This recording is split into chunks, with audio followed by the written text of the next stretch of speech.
first day, we had 25,000 people sign up, and then it just started. It just like, it never stopped. It just kept going and going and going, and I said, "Gonna be something." L'histoire d'Instagram commence et se termine avec Mark Zuckerberg. Mark propose un job à un certain Kevin Systrom, car il voulait qu'il crée une fonctionnalité de partage de photos pour l'ajouter à Facebook. Kevin est flatté, mais il refuse l'offre. Conseillé par un mentor qui pense que Facebook ne durerait pas, qu'il s'agit d'une appli surcotée et que la hype serait sûrement de courte durée. Kevin s'envole alors pour l'Italie pour étudier une de ses passions, la photographie. Il apprend énormément de cette passion qui plus tard jouera un rôle clé dans la création d'Instagram. De retour d'Italie, Kevin décroche un stage dans une autre entreprise de la tech, j'ai nommé Odeo, qui un peu plus tard deviendra Twitter. Pendant ce stage, Kevin se lie d'amitié avec Jack Dorsey qui lui certifie alors que Twitter c'est the next big thing. Mais Kevin ne voit pas vraiment le potentiel, il refuse alors leur offre et quitte l'entreprise. Ce qu'il ne sait pas encore, c'est qu'il vient de rater 2 posts juteux pour lesquels la plupart des gens tueraient. Rejoindre Facebook et Instagram à leur tout début, 2 chances inouïes de devenir immensément riche. Mais ça ne l'a pas arrêté car Kevin veut créer sa propre entreprise. Il commence alors à apprendre une nouvelle compétence, la création d'applications mobiles. Et en moins d'1 an, il développe une application appelée Bourbon, inspirée du bourbon, un whisky qu'il aime beaucoup et qu'il a l'habitude de consommer. Un nom pas du tout approprié pour une application qui n'a rien à voir avec l'alcool. L'appli permet aux gens d'indiquer les lieux intéressants où ils se trouvent et les endroits où ils comptent aller. Un genre d'appli de check-in où les utilisateurs peuvent publier des photos des lieux qu'ils visitent et gagner des récompenses virtuelles à chaque sortie. Si toi aussi tu es en mode what the fuck, ce truc n'a aucun sens, eh bien, bienvenue au club.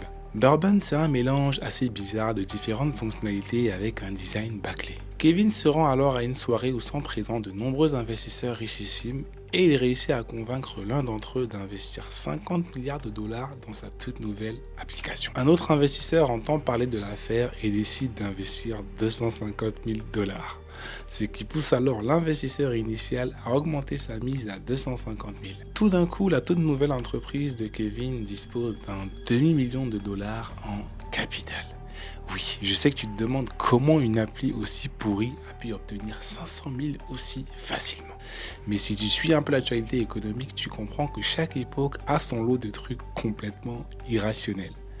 En 2019, peu importe la crypto dans laquelle tu investissais, tu pouvais devenir millionnaire. Maintenant que Kevin a des sous, il se met à la recherche d'un cofondateur pour pouvoir l'aider. Il recrute alors Mike Krieger, l'un des premiers utilisateurs de Bourbon qu'il connaît depuis leurs années à l'université de Stanford. Malgré ce nouveau renfort et le soutien d'investisseurs, il reste un gros problème. Bourbon n'est pas du tout populaire. Ils ont environ 100 utilisateurs à cette époque et peinent énormément à se développer. Kevin décide alors d'aller parler à ses utilisateurs pour comprendre ce qu'ils aiment vraiment dans l'application. Il s'avère que la majorité d'entre eux se fichent complètement des fonctionnalités de check-in ou des récompenses virtuelles. Ce qu'ils aiment plus que tout, c'est partager leurs photos. Kevin décide finalement de se poser la question la plus importante pour n'importe quel business. Quel problème sommes-nous en train de résoudre ? Et là, il a comme une révélation. Même s'il existait déjà d'autres applications qui permettent de partager des photos, il n'existait pas de solution de partage de photos avec un groupe de personnes, et qui est ta famille, tes amis, tes abonnés. Il propose à son cofondateur de supprimer toutes les fonctionnalités inutiles de Bourbon pour concentrer tous les efforts uniquement sur une seule chose, les photos. Imagine, tu viens à peine de commencer un travail et le lendemain, on t'annonce que tout ce qu'on t'a dit à l'entretien ne servait absolument à rien et qu'on part sur quelque chose de complètement nouveau. Heureusement, Mike accepte. Et dès le lendemain, ils font un rebranding complet de l'application et Bourbon devient Instagram. Un mélange des mots Instant et Telegram. Une fois la version bêta de l'application prête, Kevin, très enthousiaste, s'empresse de la montrer à sa petite amie pour avoir un avis extérieur. Elle lui répond qu'elle n'utiliserait probablement jamais l'application et quand il lui demande pourquoi, elle lui répond que ses photos ne sont pas aussi belles que celles de ses amis. Kevin lui explique alors que les photos de ses amis sont belles parce que ces derniers appliquent un filtre dessus. Elle lui dit alors « tu devrais ajouter des filtres dans ton application ». Cette toute petite remarque va jouer un rôle crucial dans le succès d'Instagram. Kevin se rend compte que même si d'autres applications de filtres existent déjà, elles se contentent uniquement d'améliorer les photos.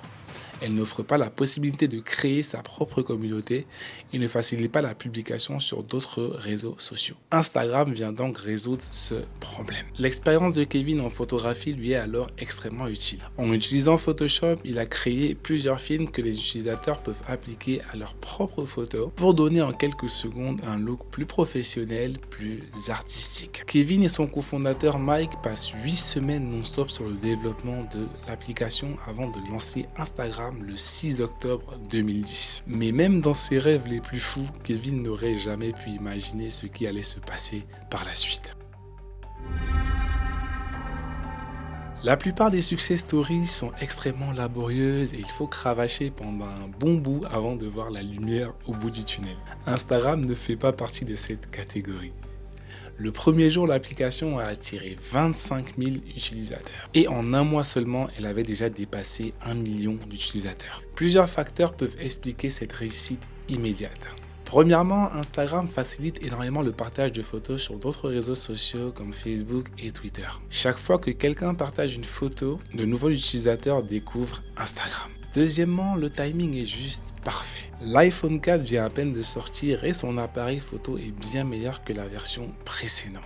Les gens utilisent de plus en plus leur smartphone et Instagram est la meilleure application pour le partage de photos grâce à la décision de Kevin de se concentrer uniquement sur les photos. Troisièmement, Instagram séduit les designers et les photographes qui ont déjà un énorme following sur d'autres plateformes et qui veulent profiter de cette nouvelle application pour augmenter encore plus leur influence et bien sûr gagner plus. Voilà comment Instagram devient viral du jour au lendemain. Mais Kevin n'a pas du tout anticipé un succès aussi rapide. Les serveurs n'arrêtent pas de cracher face à l'afflux massif de nouveaux utilisateurs. Kevin devient alors de plus en plus stressé suite aux pannes régulières sur l'appli. Le problème prend 2 fois plus d'ampleur lorsque les célébrités commencent à arriver sur l'application. L'un des premiers, c'est Justin Bieber. À chaque fois qu'il poste une photo, c'est plusieurs centaines de milliers d'adolescentes qui débarquent sur Instagram. Je te laisse imaginer l'impact sur les serveurs de notre pauvre Kevin. Le nombre gigantesque de photos postées a amené d'autres problèmes. Comment modérer tout ce contenu et comment gérer le harcèlement et les abus? Instagram atteint 2 millions d'utilisateurs alors qu'ils n'ont que 4 employés, Kevin et Mike inclus. Les mecs bossent tous ensemble dans une seule et même pièce. Même si l'équipe passe finalement à 13 employés en 2012, cela reste un nombre astronomiquement faible au vu de la popularité de l'application. La vie personnelle de Kevin change complètement. En tant que CEO d'une application ultra successful, il se retrouve malgré lui dans le monde des célébrités et tout ce qui va avec. Un soir, lors d'une fête, une femme vient lui confier ses inquiétudes concernant la sécurité d'Instagram pour les jeunes, mentionnant qu'elle voit de plus en plus de posts qui font la promotion de troubles alimentaires. Kevin lui demande alors son nom. Elle lui montre simplement son profil Instagram avec des millions de followers. Il s'agit en fait de Ariana Grande et Kevin n'avait absolument aucune idée de qui c'était.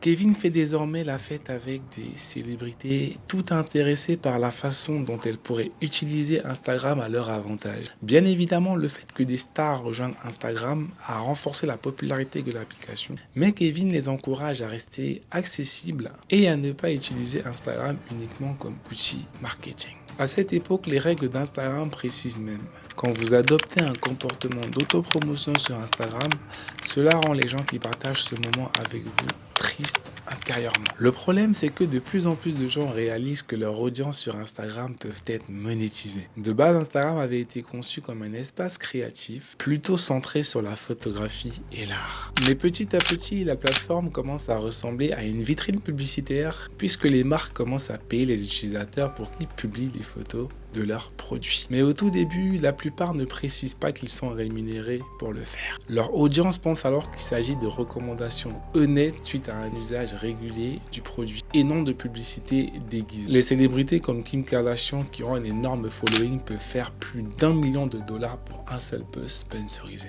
Le truc le plus marrant, c'est qu'à ses débuts, Instagram n'utilise pas d'algorithme pour décider de ce qui devient viral. Ils se disent que si un algorithme est mis en place, les utilisateurs trouveront un moyen de le contourner. À la place, la petite l'équipe d'Instagram choisit manuellement les comptes et les publications à mettre en avant. L'équipe a alors le pouvoir de décider de qui devient viral ou non. Donc si tu connaissais quelqu'un qui bossait chez Insta à cette époque-là, tu étais refait. Les premières années, Instagram ne gagne absolument rien. Il y a zéro système publicitaire en place. Les employés arrivent à manger uniquement grâce à l'argent des investisseurs. Mais étrangement, cela ne semble inquiéter personne. Et tu sais pourquoi? Parce que Twitter veut racheter Instagram. Le CEO de Twitter invite Kevin au restaurant où il déguste un succulent repas, tout frais payé, avant de recevoir une offre qui ne le laisse pas du tout indifférent. Mais contre toute attente, Kevin va prendre une décision que personne n'a vu venir. Kevin reçoit un appel de Mark Zuckerberg qui va droit au but. J'y ai réfléchi et je veux acheter ta société. Zuckerberg propose $1 milliard en expliquant que Facebook va permettre à Instagram d'atteindre un niveau supérieur avec les ressources de Facebook. Mais Mark est très malin. Il sait exactement ce que Kevin veut vraiment. Il lui assure alors qu'Instagram restera complètement indépendant de Facebook et que Kevin pourra continuer à diriger Instagram sans aucune ingérence de sa part. Et à la surprise générale, y compris pour les employés d'Instagram eux-mêmes, Kevin accepte. Il sait que Facebook peut aider Instagram à grandir encore plus vite en profitant des process et de l'expérience de Facebook. Facebook dispose déjà d'une tonne de serveurs et leurs outils de modération sont déjà en place. Deux choses qui font cruellement défaut à Instagram à cette époque. Et Kevin sait pertinemment que s'il ne vend pas, Facebook va essayer de détruire Instagram en créant un concurrent direct. Être du même côté, soutenu par l'immense fortune de Facebook, semble donc être un choix gagnant-gagnant. Le rachat a lieu en 2012 et à l'époque, jamais personne n'avait payé $1 milliard pour une application mobile, surtout pas pour une application qui n'a que 18 mois et qui n'a aucun modèle économique. Instagram ne générait absolument aucun revenu. Pour la plupart des gens, c'est complètement insensé que Facebook paye autant. Bien sûr, avec du recul, c'était une affaire en or. Dès 2019, Instagram génère plus de $24 milliards de revenus par an, soit environ 30% des revenus totaux de Facebook. D'un point de vue stratégique, c'est du pur génie car la principale alternative à Facebook est désormais détenue par Facebook. Imagine un instant que tu vas acheter ton pain le matin et que tu t'embrouilles avec le boulanger. Tu sors très fâché, tu vas à la boulangerie d'en face, tu achètes ton pain, tu rentres tout joyeux et le lendemain tu te rends compte que les deux boulangeries appartiennent à la même personne. Mais tout le monde n'était pas enthousiaste face à cet accord. Beaucoup d'utilisateurs ne veulent pas que Facebook obtienne encore plus de données personnelles vu leurs antécédents douteux en matière de respect de la vie privée. Certains pensent aussi que Facebook ne tiendra pas sa promesse de garder les applications totalement indépendantes. D'ailleurs, lorsque le rachat est annoncé, les gouvernements du monde entier ouvrent des enquêtes pour savoir s'il ne s'agit pas d'un monopoly. En gros, Facebook serait en train de vouloir absorber absolument tout le marché et tuer toute concurrence présente ou future. À l'époque, les autorités laissent passer ce rachat sans problème. Mais quelques années plus tard, de nombreux analystes déclarent que autoriser Facebook à racheter Instagram est l'une des plus graves erreurs en matière de régulation de la décennie. Même Chris Hughes, l'un des cofondateurs de Facebook, demande l'annulation de l'accord, affirmant que le pouvoir de Mark est sans précédent et anti-américain. Mais pour la petite équipe d'Instagram composée de 13 personnes, après ce rachat, c'est le moment de faire la fête. Kevin emmène alors toute son équipe à Las Vegas pour une grande célébration,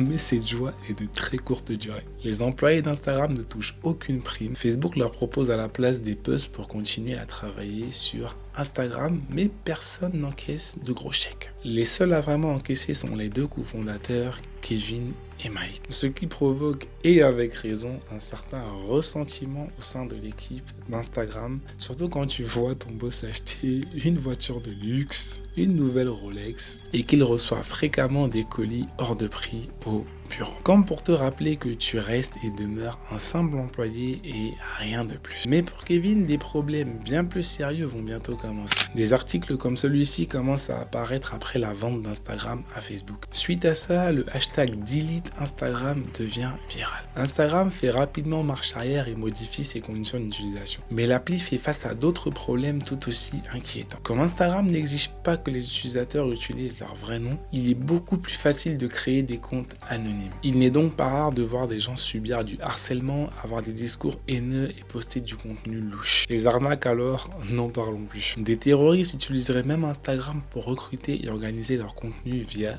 des hashtags. Mais la situation prend une autre ampleur en 2021 quand le Wall Street Journal révèle que Facebook sait depuis des années qu'Instagram est dangereux pour de nombreux utilisateurs et qu'ils ont caché ces données aux autorités. Des documents internes qui ont fuité révèlent que l'entreprise a mené ses propres études avec pour conclusion Instagram est toxique pour un pourcentage important de ses utilisateurs, en particulier les adolescentes. Instagram aggraverait les problèmes d'acceptation de son corps chez une adolescente sur 3. 13% des jeunes filles britanniques ayant des pensées suicidaires en sont arrivés là à cause d'Instagram. Certains des premiers employés d'Instagram ont exprimé leur dégoût face à la culture qui se développe sur la plateforme. De plus en plus de personnes retouchent leurs photos pour paraître parfaits. Ils utilisent des applications pour blanchir leurs dents ou rendre leur silhouette plus fine, ce qui contribue à hausser encore plus les standards de ce qui est considéré comme Instagrammable, créant toujours plus d'anxiété et de comparaison. Et c'est la même chose avec les likes et les abonnés. Beaucoup sont dans des groupes où tout le monde like et suit les comptes des autres, le but étant de se booster mutuellement. J'ai moi-même fait partie d'un de ces groupes. Beaucoup d'autres achètent de faux abonnés et de faux likes. D'autres gros comptes payent en publicité pour pouvoir promouvoir leur profil. Ce qui en soi n'est pas mauvais. Mais en fait, ça fait ressentir à d'autres un sentiment d'infériorité face à leurs propres statistiques sans réaliser que ce qu'ils voient ne reflète pas la réalité. Instagram a été désigné comme la pire application pour la santé mentale des jeunes. Et selon plusieurs experts, voir sans cesse ses amis en vacances ou en soirée peut donner aux jeunes l'impression d'avoir raté leur vie. Instagram est devenu une vitrine, un best-of de la vie des gens et non un reflet de leur quotidien. Petit à petit, les gens commencent à faire des choses insensées uniquement pour une photo Instagram, pour avoir des photos et des vidéos qui vont faire le buzz. Et entre 2011 et 2017, 250 personnes sont mortes en tentant de faire des photos Instagrammables. Imagine, on annonce à tes parents que tu es décédé en voulant prendre une photo. Je ne sais pas pour toi, mais ma mère va direct arrêter de pleurer et demander à ce qu'on chicote mon cadavre avant de m'enterrer. Anyway, Instagram est gratuit, personne ne te force à l'utiliser. Tu es libre de suivre qui tu veux et de publier ce que tu veux, mais ils ont quand même pris quelques petites mesures pour tenter d'améliorer la situation, comme cacher le nombre de likes pour réduire la pression sociale. Mais en 2018, il y a une personne qui en a eu marre d'Instagram. Et cette personne, c'est son créateur lui-même. Avant de passer à la suite de la vidéo, je voudrais te demander un petit service rapide. Si tu kiffes la vidéo jusqu'ici et que tu veux voir plus de documentaires comme celui-ci, pense à activer la cloche de notification pour que YouTube te prévienne de mes prochaines vidéos. Au fait, je m'appelle Bill, mais la chaîne s'appelle l'Empire du mensonge car les gourous, les arnaques, mais aussi des idées de génie sont partout. Je décrypte tout ça pour que tu puisses t'en servir et passer un bon moment pendant ta pause repas. J'ai de gros projets en préparation et je kifferais que tu fasses partie de l'aventure en t'abonnant et en activant la cloche. Merci pour la force. Allez, on reprend. La plupart des utilisateurs d'Instagram ne savent même pas que l'appli appartient à Facebook. Et durant les premières années après le rachat, Facebook laisse Kevin gérer Instagram de façon totalement indépendante. Zouk fait néanmoins quelques petites demandes, comme lorsque Facebook demande à Instagram de réduire la visibilité du hashtag Vine, ou encore de décourager les utilisateurs d'afficher leur pseudo Snapchat sur Instagram, car Facebook ne veut donner aucune visibilité à ses concurrents. Zuckerberg demande également à Kevin de lui faire une bonne pub auprès des fondateurs de WhatsApp, car ces derniers sont réticents à vendre leur appli à Facebook. Zuckerberg veut alors que Kevin les rassure en leur disant que Facebook ne s'immisce pas dans la gestion d'Instagram. Et pour être honnête, c'était vrai, au début. Mais avec le temps, Facebook commence à s'impliquer un peu plus dans Instagram. Le premier conflit commence quand Zuckerberg veut qu'Instagram envoie plus de notifications pour booster l'engagement des utilisateurs. Mais Kevin est contre. Il estime, et avec raison, que cela va rendre l'expérience agaçante pour les utilisateurs. Un désaccord encore plus grand arrive juste après au sujet de la pub. Zuck veut intégrer le système publicitaire de Facebook dans Instagram.